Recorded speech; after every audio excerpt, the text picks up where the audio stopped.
बच्चों, हम Vistas book का हमारा फर्स्ट चैप्टर पढ़ रहे थे जिसका नाम है द थर्ड लेवल। और बच्चों, लास्ट में हमने पढ़ा था कि जो हमारे नरेटर हैं चार्ली, वो ग्रैंड सेंट्रल स्टेशन के थर्ड लेवल पे पहुंच जाते हैं और वहां जाके वो बिल्कुल श्योर हो जाते हैं जब वो न्यूज़पेपर में देखते हैं कि वो पहुंच गए थे 11 जून 1894 के दिन को।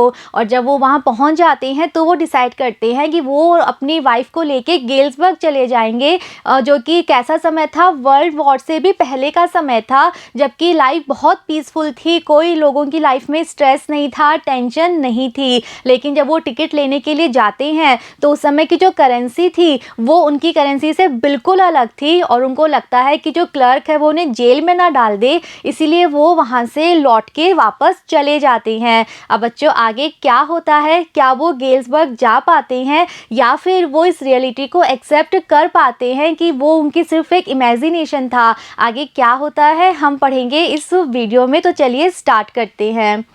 एंड डैट वॉज डैट, तो वो कह रहे हैं कि जब वो उनको लगा कि क्लर्क उन्हें जेल में भी डाल सकता है, और जेल ऐसी जगह थी जहां वो बिल्कुल नहीं जाना चाहते थे, फिर चाहे वो 1894 के समय की ही जेल क्यों ना हो, तो वो बिना कुछ कहे वहां से लौट आते हैं। तो आगे वो कह रहे हैं एंड डैट वॉज डैट, तो वो कह रहे हैं और यही वो एक्सपीरियंस था जो मैंने अपनी लाइफ में किया। मैं सच में ग्रैंड सेंट्रल स्टेशन के सेकंड लेवल पर जाके खो गया था और फाइनली मैं कॉरिडोर में से गुजरते हुए मैं कहाँ पहुँच गया? थर्ड लेवल पे पहुँच गया। और वो थर्ड लेवल था पास्ट के समय का, पुराने समय का, 1894 के समय का वो दिन था, मैं वहाँ पहुँच गया।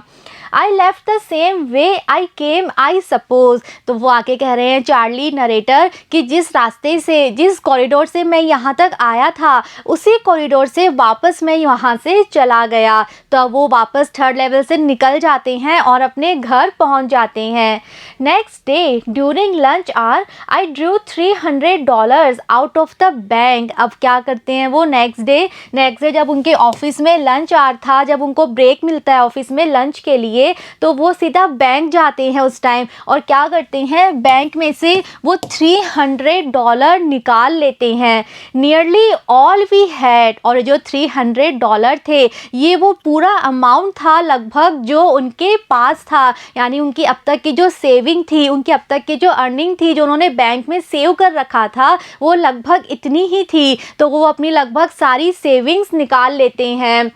And bought old style currency, और फिर क्या करते हैं? जो उन्होंने ये $300 निकाले, इनसे उन्होंने क्या खरीदा? उन्होंने ओल्ड स्टाइल करेंसी खरीदी। तो बच्चों, लास्ट वीडियो में हमने पढ़ा था ना कि जब वो टिकट खरीदने जाते हैं तो उस समय की जो करेंसी थी वो और उनकी करेंसी में बहुत ज़्यादा डिफरेंस था। तो क्लर्क कहता है कि ये हमारे नोट नहीं है। तो वो उनके माइंड में अभी भी वही है, वो वापस से थर्ड लेवल पर जाके सच में टिकट खरीदना चाहते हैं, लेकिन उसके लिए उन्हें करेंसी चाहिए थी उस समय की, जो कि 1894 में चला करती थी। तो वो जो पुराने समय की करेंसी थी, वो करेंसी, वो वाले नोट वो खरीद लेते हैं। That really worried my psychiatrist friend, आगे वो कहते हैं कि जब मैंने ऐसा किया, अपनी सारी सेविंग देके जब मैंने पुराने समय की करेंसी खरीद ली, तो जो मेरा साइकाइट्रिस्ट फ्रेंड था वो और भी ज़्यादा वरीड हो गया मेरी कंडीशन को लेके। उसको लगा कि मेरी कंडीशन और ख़राब होती जा रही है, मेरे माइंड पे और ज़्यादा असर पड़ता जा रहा है। You can buy old money at almost any coin dealers, but you have to pay a premium. आगे नाइटर कह रहे हैं कि जब उन्होंने ओल्ड करेंसी खरीदी, ओल्ड स्टाइल करेंसी, तो वो इतना ज़्यादा डिफ़िकल्ट नहीं था खरीदना, क्योंकि ओल्ड स्टाइल की करेंसी आप कहीं से भी खरीद सकते हो, किसी भी कॉइन डीलर से आप खरीद सकते हो। तो जो भी कॉइन डीलर्स होते हैं वो हर समय की करेंसी अपनी शॉप पे रखते हैं, तो आप कहीं से भी जाके ओल्ड करेंसी खरीद सकते हो। लेकिन आपको सिर्फ क्या करना होता है? आपको बदले में थोड़ा सा प्रीमियम देना पड़ता है। प्रीमियम यानी आपको कुछ अमाउंट जो होता है वो जमा कराना पड़ता है। तो नरेटर ने कितने रुपए निकाले थे बैंक से? उन्होंने निकाले थे $300। तो $300 की उन्होंने ओल्ड स्टाइल करेंसी खरीद ली, लेकिन बदले में उन्हें थोड़ा सा प्रीमियम, कुछ अमाउंट उन्हें उस कॉइन डीलर के पास जमा कराना पड़ा, कुछ अमाउंट उन्हें कॉइन डीलर को देना पड़ा। My $300 bought less than 200 in old style bills. तो वो जो प्रीमियम था, वो प्रीमियम देने के बाद उनके पास कितने पैसे बचे, तो वो कह रहे हैं कि उन्होंने $300 दिए थे उस कॉइन डीलर को, लेकिन उसने अपना प्रीमियम भी उसी में से लिया, तो बदले में इनको क्या मिला, $200 से भी लेस, $200 से भी कम की करेंसी इनको मिली। यानी कि इन्होंने $300 की करंट करेंसी के नोट दिए थे और बदले में इन्हें उस समय की जो थी वो $200 से भी कम की करेंसी वापस मिली। But I don't care. तो नरेटर कह रहे हैं कितना लॉस उन्हें हुआ, $300 दे के उनको $200 से भी कम रुपए वापस मिले थे, लेकिन वो कह रहे हैं कि मुझे इस बात की बिल्कुल भी केयर नहीं थी, मुझे बिल्कुल भी परवाह नहीं थी कि मुझे इतना कम अमाउंट मिला है। Eggs were 13 cents a dozen in 1894। और नरेटर को परवाह क्यों नहीं थी, क्यों उन्होंने बिल्कुल भी केयर नहीं करी, तो वो कह रहे हैं कि मैं तो 1894 में जाना चाहता था, इसलिए मुझे बिल्कुल परवाह नहीं थी कि मेरे पास $200 से भी कम का अमाउंट है। और ऐसा इसलिए क्योंकि जो 1894 का समय था, उस समय जो सारा सामान था वो बहुत ज़्यादा सस्ता था, उस समय इतना एक्सपेंसिव सामान नहीं आया करता था। तो वो एक एग्जाम्पल दे के हमें बता रहे हैं, वो कह रहे हैं कि जो एग्स थे वो भी 13 सेंट में कितने आ जाया करते थे, एक दर्जन एग आ जाया करते थे 13 सेंट्स में। तो इतना सस्ता सामान उस समय 1894 में मिला करता था। तो इसलिए नरेटर कह रहे हैं कि मुझे बिल्कुल परवाह नहीं थी कि मेरे पास $200 से भी कम का अमाउंट है, क्योंकि मैं जहाँ जाना चाह रहा था वहाँ तो सामान इतना सस्ता था कि इतना अमाउंट भी मेरे लिए और मेरी वाइफ के लिए बहुत था। तो मुझे बिल्कुल परवाह नहीं थी कि मुझे प्रीमियम के चक्कर में इतना सारा अमाउंट देना पड़ा। But I have never again found the corridor that leads to the third level at Grand Central Station। तो अब नरेटर बिल्कुल रेडी थे, उन्होंने पुरानी स्टाइल की करेंसी भी खरीद ली थी और वो वापस जाते हैं ग्रैंड सेंट्रल स्टेशन ताकि वो थर्ड लेवल तक जा सके और थर्ड लेवल पे जाके वो टिकट खरीद सके। लेकिन वो कह रहे हैं कि उसके बाद मैं ग्रैंड सेंट्रल स्टेशन बहुत बार गया, मैंने बहुत कोशिश करी, लेकिन मैं वो कॉरिडोर कभी भी नहीं ढूंढ पाया जो कॉरिडोर मुझे थर्ड लेवल तक लेकर गया था ग्रैंड सेंट्रल स्टेशन के। वो कॉरिडोर मुझे वापस कभी नहीं मिला।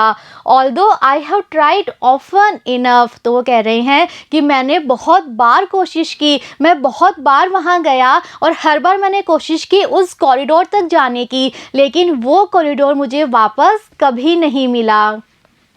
Louisa was pretty worried when I told her all this. आगे नरेटर कह रहे हैं कि जब मैंने इन सारी बातों के बारे में लुइसा को बताया कि कैसे मैं एक बार थर्ड लेवल तक पहुंचा और फिर उसके बाद में मैंने बैंक से अपना सारा सेविंग निकाल ली और ओल्ड करेंसी के नोट भी ढूंढ लिए और अब मैं इतनी बार जा चुका हूं, फिर भी वो कॉरिडोर मुझे नहीं मिल पा रहा है। तो जब उन्होंने सारी बातें अपनी वाइफ के साथ शेयर की तो उनकी जो वाइफ थी लुइसा, वो भी बहुत ज़्यादा वरीड हो जाती हैं ये सोच के कि उनके हस्बैंड क्या कर रहे हैं।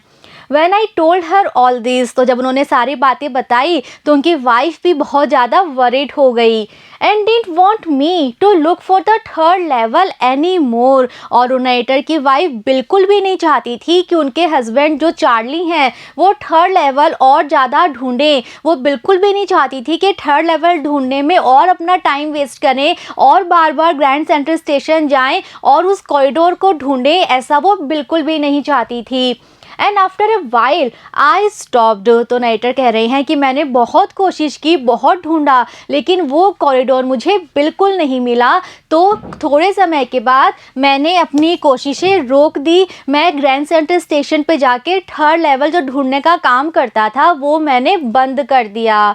आई went back to my stamp. तो नरेटर कह रहे हैं कि एक मेरे अंदर उम्मीद जागी थी कि मैं अपनी प्रेजेंट लाइफ से दूर जा सकता हूँ। अगर मुझे किसी तरह वापस से वो मिल जाए थर्ड लेवल तो वहाँ जाके मैं टिकट खरीद लूँगा और मैं पुराने समय में चला जाऊँगा। लेकिन वो लेवल, वो कॉरिडोर मुझे कभी वापस मिला ही नहीं और मैंने अपनी सारी उम्मीद वापस से छोड़ दी। और लेकिन मैंने फिर वापस क्या स्टार्ट कर दिया, अपना स्टैम्प कलेक्शन जो था मेरा, मैंने उस पर वापस फोकस करना स्टार्ट कर दिया। तो हमने पढ़ा था पहले भी कि जो नरेटर हैं ये स्टैम्प कलेक्टिंग का काम किया करते थे और इनके तो साइकेट्रिस्ट फ्रेंड थे वो यही कहते थे कि तुम्हारी ये जो हॉबी है स्टैम्प कलेक्शन की, ये हॉबी भी तुमने सिर्फ इसलिए डेवलप की है ताकि तुम आज की तुम्हारी जो रियलिटी है, जो तुम्हारी लाइफ की वरीज हैं, टेंशन है, तुम उनसे थोड़ा सा ब्रेक ले सको, तुम उनसे एस्केप कर सको, इसलिए तुमने अपने अंदर ये हॉबी डेवलप की है। तो जो नरेटर हैं वो वही बात कर रहे हैं, जब उनकी होप टूट गई ग्रैंड सेंट्रल स्टेशन के 3rd लेवल तक वापस जाने की, तो उनका फोकस फिर से कहाँ आ गया, स्टैम्प कलेक्शन पर आ गया। But now we were both looking every weekend because now we have proof that the 3rd level is still there। अब आगे नरेटर क्या कह रहे हैं, उन्होंने हमें अभी बताया कि उनकी जो वाइफ थी वो भी नहीं चाहती थी कि वो 3rd लेवल ढूंढे, और उन्होंने भी फिर बहुत कोशिश करने के बाद वो जो काम था 3rd लेवल ढूंढने का वो छोड़ दिया, उन्होंने अपनी सारी उम्मीद छोड़ दी। लेकिन फिर क्या हुआ, तो वो कह रहे हैं कि लेकिन फिर हम दोनों यानी चार्ली और उनकी वाइफ लुइजा, तो वो कह रहे हैं कि फिर हम दोनों ने काम शुरू कर दिया। हम दोनों 3rd लेवल ढूंढा करते थे एवरी वीकेंड, हर वीकेंड को, वीकेंड यानी जो सैटरडे संडे का टाइम होता है, तो वो कह रहे हैं कि बाकी दिन तो हम ऑफिस में बिजी रहते थे, तो every weekend, every Saturday Sunday हम दोनों साथ में मिलके ग्रैंड सेंट्रल स्टेशन जाया करते थे और 3rd लेवल ढूंढने की कोशिश किया करते थे। अब ऐसा क्यों, लुइजा तो अभी बिल्कुल खुद भी नहीं चाहती थी, वो अपने हस्बैंड को मना करती थी और चार्ली ने भी ढूंढना छोड़ दिया था। तो अचानक से क्या हुआ कि दोनों ने साथ मिलके वापस ढूंढना शुरू कर दिया। लुइजा जो कि खुद बिल्कुल नहीं चाहती थी, अब वो भी अपने हस्बैंड चार्ली के साथ जा रही है और 3rd लेवल ढूंढने की कोशिश कर रही है। तो ये चेंज, ये अचानक से क्या हो गया, तो आगे वो कह रहे हैं because now we have proof. तो चार्ली कहते हैं कि ऐसा इसलिए था, अब हम दोनों मिलकर 3rd लेवल इसलिए ढूंढ रहे थे क्योंकि अब हमारे पास एक प्रूफ था, हमारे पास एक सबूत था that the 3rd level is still there। क्या सबूत, कि 3rd लेवल एक्चुअल में है और अभी भी वो ग्रैंड सेंट्रल स्टेशन पर है। अगर हम ढूंढे तो हमें शायद वो कॉरिडोर मिल जाएगा जो हमें 3rd लेवल तक ले जाएगा। तो चार्ली कह रहे हैं कि अब हमारे पास एक प्रूफ था जिससे हम बिल्कुल पक्का, बिल्कुल श्योरली कह सकते थे कि जो 3rd लेवल है वो ग्रैंड सेंट्रल स्टेशन पे एक्चुअली एग्जिस्ट करता है। तो बच्चों क्या था ये प्रूफ, कैसे लुइसा इस बात से कन्विंस हो गई कि हाँ सच में वहाँ 3rd लेवल है और दोनों ने साथ में मिलकर ढूंढना स्टार्ट कर दिया। तो क्या था ये प्रूफ, देखते हैं आगे। My friend Sam Vanern disappeared. तो नरेटर कह रहे हैं कि उनके जो फ्रेंड थे, अब बच्चों कौन से फ्रेंड, हमने चैप्टर में एक ही फ्रेंड के बारे में पढ़ा है नरेटर के, जो कि कौन थे, उनके साइकाइट्रिस्ट फ्रेंड। तो वही फ्रेंड है, उनका नाम अब हमें दिया गया है। तो नरेटर कह रहे हैं, चार्ली कह रहे हैं कि जो उनके फ्रेंड थे, साइकाइट्रिस्ट फ्रेंड सैम वेनर, वो अचानक से एक दिन डिसअपीयर हो जाते हैं, गायब हो जाते हैं, उनके बारे में कुछ पता नहीं चल पाता। नोबडी न्यू वेयर, तो किसी को नहीं पता था कि वो कहाँ गायब हो गए, सैम कहाँ चले गए, किसी को नहीं पता था। But I sort of suspected because Sam is a city boy and I used to tell him about Galesburg। तो चार्ली कह रहे हैं कोई नहीं जानता था कि सैम कहाँ गायब हो गए, अचानक से कहाँ चले गए, लेकिन वो कह रहे हैं मुझे थोड़ा सा सस्पेक्ट था, मुझे थोड़ा सा शक था कि शायद मैं जानता हूँ कि सैम कहाँ है। और चार्ली को ये डाउट क्यों आया, तो वो आगे बता रहे हैं कि जो सैम थे वो हमेशा से एक सिटी बॉय रहे थे, उनका जो जन्म था, बर्थ था, वो भी एक सिटी में हुआ था और वहीं पे वो बड़े हुए थे। तो कह रहे हैं कि सैम हमेशा से सिटी में रहे हैं, वो हमेशा से एक सिटी बॉय थे। और मैं आई यानी चार्ली, तो चार्ली कह रहे हैं कि मैं सैम को अक्सर बताया करता था किसके बारे में, गेल्सबर्ग के बारे में। I went to school there. तो चार्ली कह रहे हैं मैं कि कई बार मैं सैम से बातें किया करता था गेल्सबर्ग के बारे में, मैं बताया करता था कि मैं गेल्सबर्ग में ही स्कूल जाता था।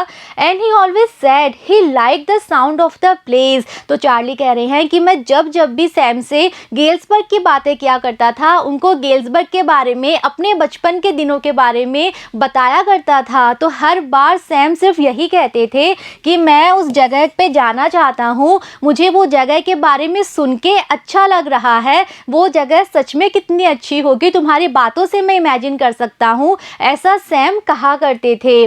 And that's where he is all right in 1894। और यही वो जगह है जहाँ पर सैम अभी हैं, यानी कि चार्ली बिल्कुल श्योर थे कि जो सैम गायब हो गए हैं वो गायब होके पक्का कहाँ गए हैं, गेल्सबर्ग चले गए हैं। और गेल्सबर्ग भी कौन से समय में, 1894 के समय में। तो चार्ली कह रहे हैं कि जब सैम अचानक से गायब हो गए और किसी को नहीं पता था वो कहाँ चले गए, तो वो कह रहे हैं लेकिन मैं जानता था कि वो कहाँ गया है। वो जानते थे कि उनके फ्रेंड गेल्सबर्ग चले गए हैं, और इसलिए चले गए हैं क्योंकि वो हमेशा से एक सिटी बॉय रहे हैं, हमेशा से सिटी में रहे हैं। और जब कभी भी चार्ली उनको बताया करते थे गेल्सबर्ग के बारे में, तो वो बातें सुन सुन के वो बहुत ज़्यादा उस जगह को पसंद करने लगे थे और वो खुद चाहते थे उस जगह पर जाना। तो चार्ली समझ चुके थे कि सैम गायब नहीं हुए हैं, वो एक्चुअल में गेल्सबर्ग चले गए हैं, 1894 के समय में चले गए हैं। और इस बात का हमने पढ़ा था पहले कि चार्ली ने कहा था ना कि हमारे पास एक प्रूफ था इस बात का।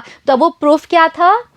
Because one night fussing with my stamp collection I found. तो चार्ली आगे अपनी बात बता रहे हैं। वे कह रहे हैं कि एक रात जब मैं अपने स्टैम्प कलेक्शन में फंस, कहते हैं बिजी होना, तो वो कह रहे हैं कि एक रात जब मैं अपने स्टैम्प कलेक्शन में बहुत ज़्यादा बिजी था, उलझा हुआ था, मेरा अब तक का जो स्टैम्प कलेक्शन है मैं उसे बार बार देखे जा रहा था, तो उस रात आई फाउंड, मुझे मिलता है। क्या मिलता है?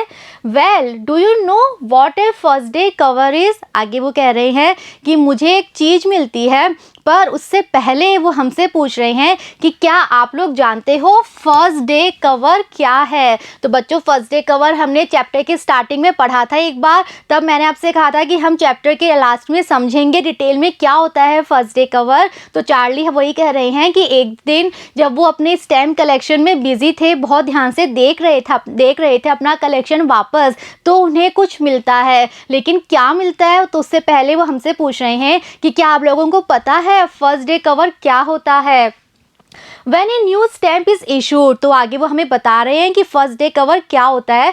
तो कह रहे हैं कि जब भी एक नया स्टैम्प इशू होता है, जब भी गवर्नमेंट एक नया स्टैम्प इशू करती है, stamp collectors buy some and use them to mail envelopes to themselves on the very first day of sale. तो कह रहे हैं कि जब भी गवर्नमेंट एक नया स्टैम्प इशू करती है, तो जितने भी स्टैम्प कलेक्टर्स होते हैं, जो कि स्टैम्प कलेक्शन जिनकी हॉबी होती है, तो वो सभी क्या करते हैं, वो उस नए स्टैम्प में से कुछ स्टैम्प खरीद लेते हैं और फिर उनको यूज़ करते हैं। क्या करने के लिए? एक मेल एनवलप पे लगाने के लिए, और फिर वो उस एनवलप को मेल कर देते हैं खुद के एड्रेस पे ही। और ऐसा क्यों करते हैं, और ऐसा वो कब करते हैं? जिस दिन वो इशू होता है उसी पहले दिन वो ऐसा करते हैं।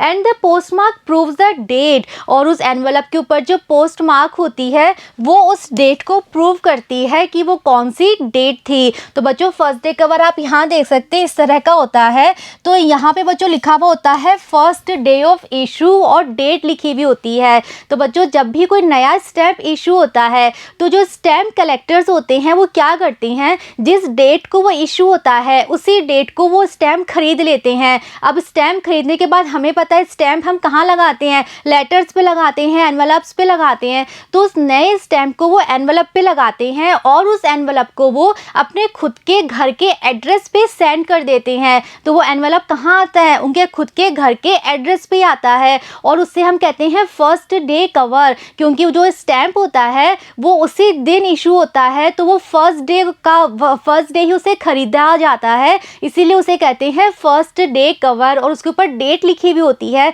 जिससे पता चलता है कि कौन सी डेट को ये स्टैम्प इशू हुआ था। तो इस तरह के फर्स्ट डे कवर भी बहुत सारे उनके कलेक्शन में शामिल थे। The envelope is called a first day cover, तो उस एनवलप को कहते हैं फर्स्ट डे कवर, जिसके ऊपर स्टैम्प लगाए जाते हैं जो कि उसी दिन खरीदे हुए होते हैं जिस दिन वो स्टैम्प गवर्नमेंट ने इशू किए थे। और ये जो एनवलप होते हैं, इन्हें स्टैम्प कलेक्टर अपने खुद के घर के एड्रेस पे ही भेजते हैं। दे आर नेवर ओपन, और फिर इन एनवलप को कभी भी खोलते नहीं हैं। You just put blank paper in the envelope, और एनवलप के अंदर हम एक खाली पेपर रखते हैं। That night among many oldest first day covers, तो एक बार हम समझ लेते हैं बच्चों वापस से फर्स्ट डे कवर क्या होता है।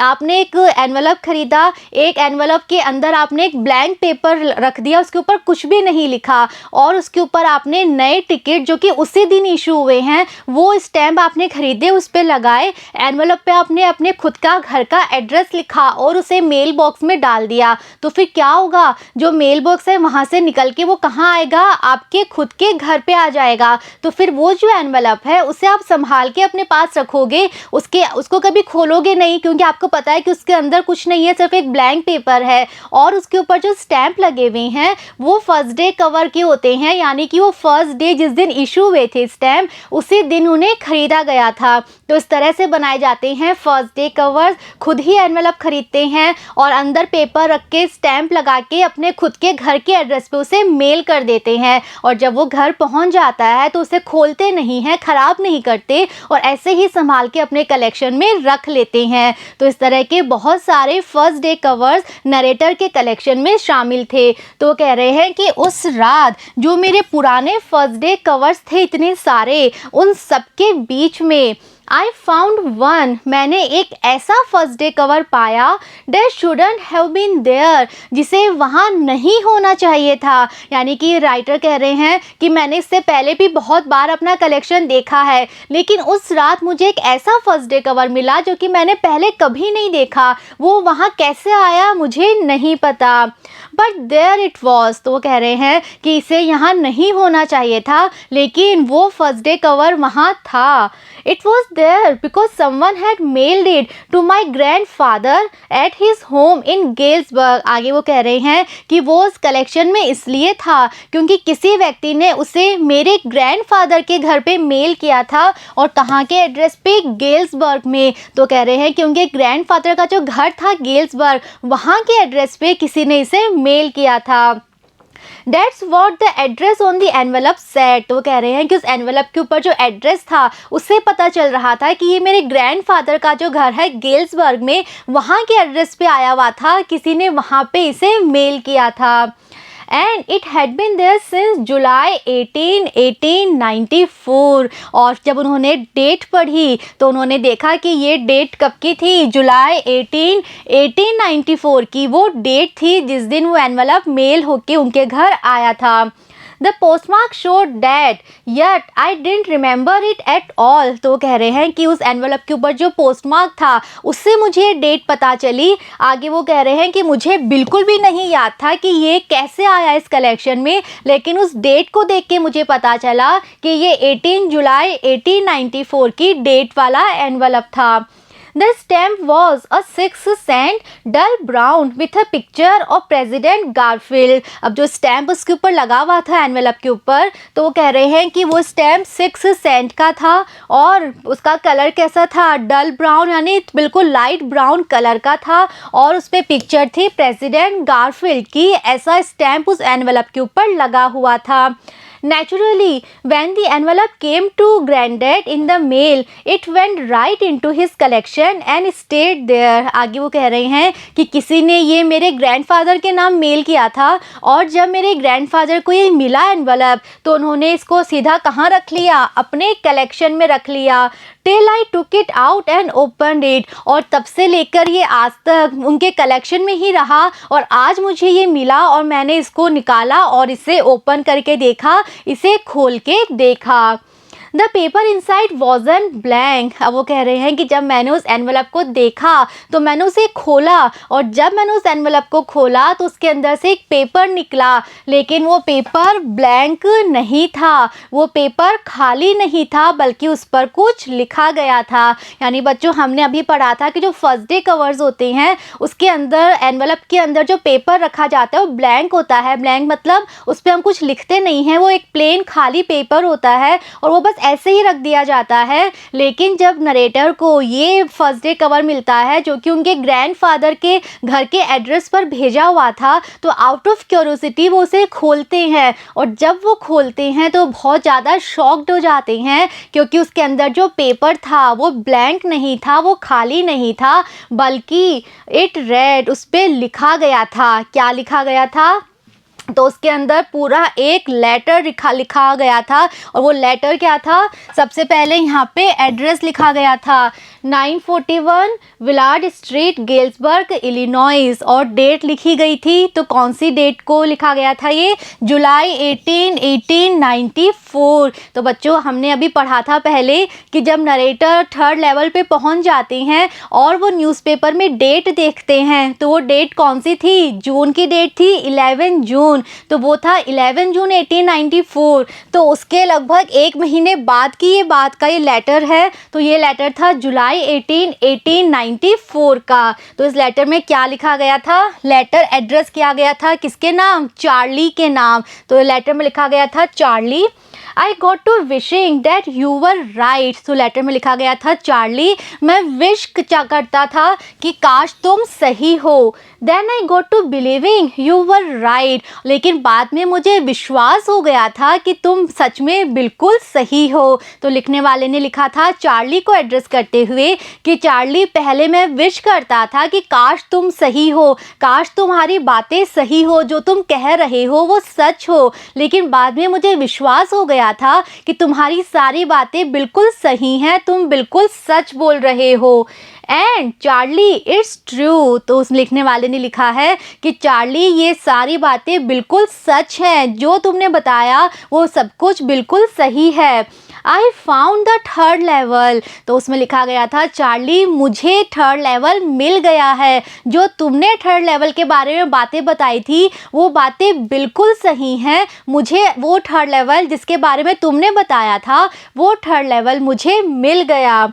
आई हैव बीन हियर 2 वीक्स। आगे लिखा गया था कि थर्ड लेवल पे आगे अब वो कहाँ पहुँच गया था, गेल्सबर्ग आ गया था। जिसने लेटर लिखा है वो थर्ड लेवल पे आके ट्रेन की टिकट लेके गेल्सबर्ग पहुँच गया था। तो उसने लिखा कि मैं यहाँ पर 2 वीक से हूँ, 2 वीक हो गए हैं मुझे यहाँ आए हुए।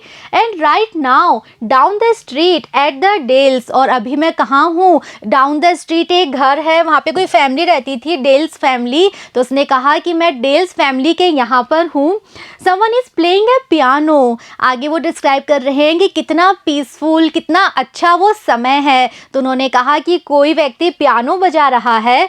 And they are all out on the front porch singing seeing Nellie home. और सारे लोग इतने हैप्पी हैं, इतने खुश हैं कि लोग पियानो बजा रहे हैं, गाना गा रहे हैं, और सब लोग बाहर फ्रंट पोर्च, जो घर के आगे की जगह होती है पोर्च, वहाँ पे खड़े हैं और सब मिलके हैप्पीली गाना गा रहे हैं। कौन सा गाना, seeing Nellie home. And I am invited over for lemonade. आगे उसने लिखा, जिसने लेटर लिखा है कि और मुझे इनवाइट किया है किसी ने लेमनेड के पीने के लिए। Come on back Charlie and Luisa. आगे लिखा कि चार्ली और लुइजा तुम भी वापस आ जाओ।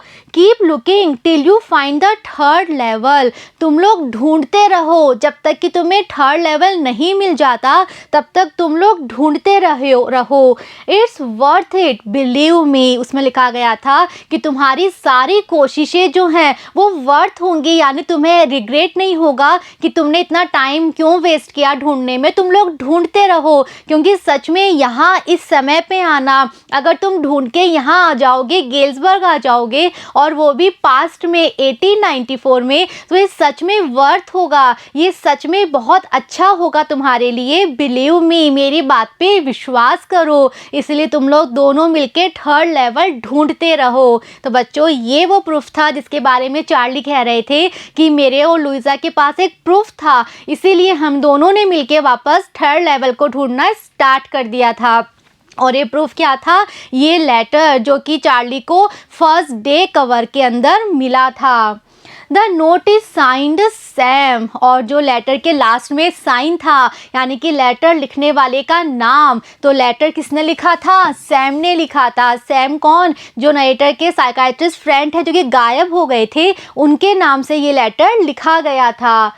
At the stamp and coin store I go to, I found out that Sam bought $800 worth of old style currency. अब चार्ली को भी विश्वास नहीं होता है, तो वो भी चीज़ें कंफर्म करने के लिए कहाँ जाते हैं, कॉइन स्टोर पे जाते हैं। हमने पढ़ा था ना कि चार्ली ने भी अपनी करेंसी चेंज कराई थी, ओल्ड स्टाइल करेंसी खरीदी थी, कहाँ से, कॉइन डीलर के यहाँ से। तो वो वापस उसी कॉइन डीलर के यहाँ पे जाते हैं, कॉइन स्टोर पे जाते हैं और वहाँ जाके उन्हें क्या पता चलता है कि सैम वहाँ कुछ दिनों पहले आए थे सच में, और उन्होंने क्या किया था, $800 की पुरानी स्टाइल की करेंसी खरीदी थी। यानी कि वो जब जाते हैं कॉइन स्टोर तो उन्हें पता चलता है कि सैम वहाँ आए थे और उन्होंने ओल्ड स्टाइल करेंसी खरीदी है, और वो भी $800 की। That ought to set him up in a nice little hay, wheat and grain business। तो चार्ली कहते हैं कि इतना अमाउंट तो सैम के लिए बहुत था, क्या करने के लिए, कि वो गेल्सबर्ग में जाके अपना एक छोटा सा बिजनेस स्टार्ट कर पाए। और किस चीज़ का business, hay, feed and grain का। हे कहते हैं बच्चों जो सूखी घास होती है, तो वो कह रहे हैं कि वो अपना एक बिजनेस स्टार्ट कर सकते थे जहाँ पे वो हे बेच सकते थे, अलग अलग तरह के ग्रेन यानी अनाज बेच सकते थे। इस तरह का बिजनेस वो स्टार्ट कर सकते थे। He always said that's what he really wished he could do। तो चार्ली ने एक आगे कहा कि सैम हमेशा ये कहा करता था कि वो हमेशा यही काम करना चाहता था, वो एक साइकाइट्रिस्ट नहीं बनना चाहता था, बल्कि अंदर से अपने मन से वो क्या करना चाहता था, वो एक छोटा सा बिजनेस करना चाहता था, बहुत पीसफुली रहना चाहता था और इस तरह से अपनी लाइफ बिताना चाहता था। And he suddenly can't go back to his old business. Charlie आगे कह रहे हैं, और वैसे भी सैम अब जब गेल्सबर्ग में है तो वहाँ पे जाके वो अपना पुराना बिजनेस तो नहीं कर सकता। पुराना बिजनेस क्या था सैम का, सैम पहले क्या करता था, पहले वो एक साइकाइट्रिस्ट था। तो चार्ली कह रहा है कि वहाँ पे जाके वो अपना पुराना बिजनेस नहीं कर सकता, वहाँ पे जाके वो साइकाइट्रिस्ट का काम नहीं कर सकता। Not in Galesburg Illinois. तो वो कह रहा है कि गेल्सबर्ग इलिनॉइस में जाके वो साइकाइट्रिस्ट का काम तो बिल्कुल नहीं कर सकता, और वो भी कब, 1894 में। His old business, why, Sam was my psychiatrist. तो चार्ली कह रहे हैं पुराना बिजनेस, साइकाइट्रिस्ट का बिजनेस वो गेल्सबर्ग में बिल्कुल नहीं कर सकता। तो बच्चों ये लाइन हमें बताती है किस तरह का डिफरेंस है आज के समय में और गेल्सबर्ग के समय में। तो ये जो कॉन्ट्रास्ट है उसी के बारे में यहाँ पे बताया गया है। चार्ली कह रहे हैं कि आज के समय में लोगों की लाइफ में इतनी ज़्यादा टेंशन है, इतनी ज़्यादा वरीज है, लोग इतने ज़्यादा परेशान हैं कि वो हेल्प लेने के लिए कहाँ जाते हैं, साइकाइट्रिस्ट के पास जाते हैं। लेकिन वो कह रहे हैं कि पुराने समय में 1894 के समय में, और वो भी गेल्सबर्ग में, जो कि एक छोटा सा ब्यूटीफुल टाउन है जहाँ लोगों की लाइफ इतनी पीसफुल है, लोग पियानो बजा रहे हैं, लॉन में बैठते हैं, आपस में बातें करते हैं, साथ में मिलके गाने गा रहे हैं, एंजॉय कर रहे हैं। तो उस समय किसी की लाइफ में कोई वरी नहीं है, कोई टेंशन नहीं है, तो वहाँ किसी साइकाइट्रिस्ट का कोई काम ही नहीं है। तो इसीलिए जो सैम है वो वहाँ 1894 के गेल्सबर्ग में जाके साइकाइट्रिस्ट का काम तो बिल्कुल नहीं कर सकता। इसीलिए अब वो क्या कर लेगा, वो काम जो कि वो हमेशा से करना चाहता था, एक छोटा सा फूड ग्रेन का बिजनेस अपना स्टार्ट कर लेगा। तो बच्चों यहाँ पे ये चैप्टर एंड हो जाता है। हमें क्लियर एंडिंग चैप्टर में क्लियर एक्सप्लेनेशन के साथ नहीं दी गई है, ये रीडर्स पे राइटर ने टोटली छोड़ दिया है कि वो अपनी अंडरस्टैंडिंग के अकॉर्डिंग चैप्टर को समझें, उसको एनालाइज करें। तो बच्चों ये जो चार्ली का थर्ड लेवल पे जाने का एक्सपीरियंस था, ये एक टोटल इमेजिनेशन है, और ये इसीलिए है, राइटर हमें यही बताना चाहते हैं कि जो प्रेजेंट लाइफ है, जो न्यूयॉर्क की लाइफ है, वो इतनी ज़्यादा दौड़ भाग से भरी हुई है। लोगों के पास मनी तो बहुत हो गया, लेकिन लोग अभी भी पैसे के पीछे इतने ज़्यादा भाग रहे हैं, पूरा दिन पूरी इवनिंग वो ऑफिस में बिता देते हैं, उनके पास टाइम ही नहीं है अपनी लाइफ इंजॉय करने के लिए, और इसीलिए उनका जो स्ट्रेस है वो इतना ज़्यादा बढ़ गया है। और साथ ही साथ लोगों की लाइफ में वॉयलेंस है, वर्ल्ड वॉर हो चुके हैं, सभी कंट्रीज आपस में वॉयलेंस पे लगे हुए हैं, इसीलिए लोगों को साइकाइट्रिस्ट की ज़रूरत पड़ती है। लेकिन जो पुराना समय था वर्ल्ड वॉर से पहले का, और वो भी छोटा जो टाउन होते हैं, तो छोटे टाउन में जो लाइफ होती है वो इतनी पीसफुल होती है, लोगों के पास टाइम होता है अपनी इवनिंग एंजॉय करने का, वो काम भी करते हैं लेकिन साथ में खुद को टाइम देते हैं, अपनी फैमिली को टाइम देते हैं और सब साथ में मिलके टाइम इंजॉय करते हैं, इसीलिए उनकी लाइफ में बहुत सारी हैप्पीनेस होती है और उन्हें कभी भी साइकाइट्रिस्ट की ज़रूरत बिल्कुल भी नहीं पड़ती है। और जो नरेटर हैं चार्ली, वो सच में अपनी प्रेजेंट लाइफ से बहुत परेशान थे और वो वापस पास्ट में जाना चाहते थे, इसीलिए वो इमेजिन करते हैं कि एक थर्ड लेवल एग्जिस्ट करता है जहाँ पे जाके वो एस्केप कर सकते हैं अपनी प्रेजेंट रियलिटी से। तो बच्चों, यहाँ ये चैप्टर एंड होता है। आई होप आपको ये चैप्टर अच्छे से समझ में आया है। नेक्स्ट वीडियो में हम इस चैप्टर के क्वेश्चन सॉल्व करेंगे। See you in the next video. Thank you.